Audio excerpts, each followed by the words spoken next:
one of the things that I always kind of railed against, and you watch this show all the time, is the consensus game, Wall Street consensus, right?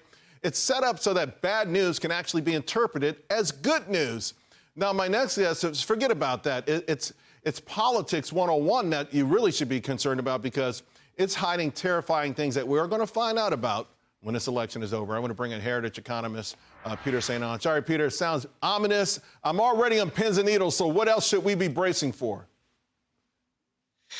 That's the big concern, is that it's politics 101, that you hide all the crazy stuff until after the election. And Kamala's handlers know what they're doing. We've already seen a lot of it early in the campaign, before Kamala thought that she was going to be tapped for president. She talked about environmental regulations, specifically targeting manufacturing and energy, of course, threats to the First and Second Amendment rights. So the concern is how much of this is coming after the election. Remember a couple months ago, she was, they were floating unrealized capital gains, so essentially a wealth tax. She was floating price controls on grocery stores. And then all that sort of quieted down as we came into the election, because that's how you do elections.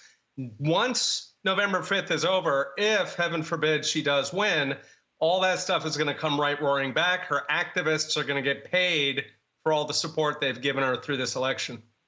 No, I know conservative economists really, for the most part, don't like Trump's economic proposals, right? They hate tariffs. They hate all of the things he talks about.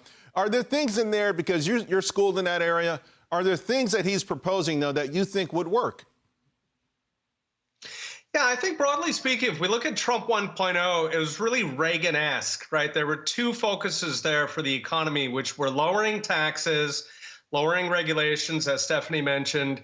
And what I think was really heroic, I was sort of shocked that Trump was able to push through such dramatic cuts in the corporate tax, right? Those are very easy to demonize. It's very, very hard to get those through politically. I was shocked that he could pull that off. And what he's promising in a 2.0 is really more of that, right? So he's talking about bringing corporate taxes down, business income taxes.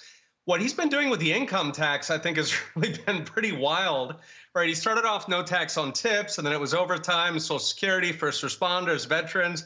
Finally, on Joe Rogan a couple weeks ago, he said, let's just get rid of the whole darn thing, end the income tax, replace the whole thing with tariffs, which, of course, that's what we did in America's golden age before 1913. The federal government was entirely funded by tariffs.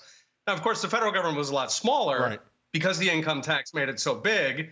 So, that's really the question. Would you like to radically shrink the government to the point that tariffs could cover it? I think a lot of people would like that deal. As far as economists sort of focusing on the tariffs, if you look at Trump's tariffs the first time around, most of them were absorbed. About 80% were absorbed by the Chinese government. The Chinese government just handed out export subsidies. So the Chinese very obligingly paid our tariffs for us in order to hold prices down to maintain their market positions in the U.S. So if 2.0 is anything like 1.0, I think that the impact of tariffs are really going to be muted. On the other hand, income tax, especially if you're combining that with deregulation of small business, that, I think, is Reagan-style rocket fuel for the economy. You talked about the period before income tax and the Federal Reserve, by the way. I'm studying now deeper and deeper the Gilded Age. I talked a long time about this being the Roaring 2020s redo. I think we may be talking the Gilded Age, which was probably even better. Peter, thank you so much. Always appreciate these conversations. Love coming on, Charles. All right, folks.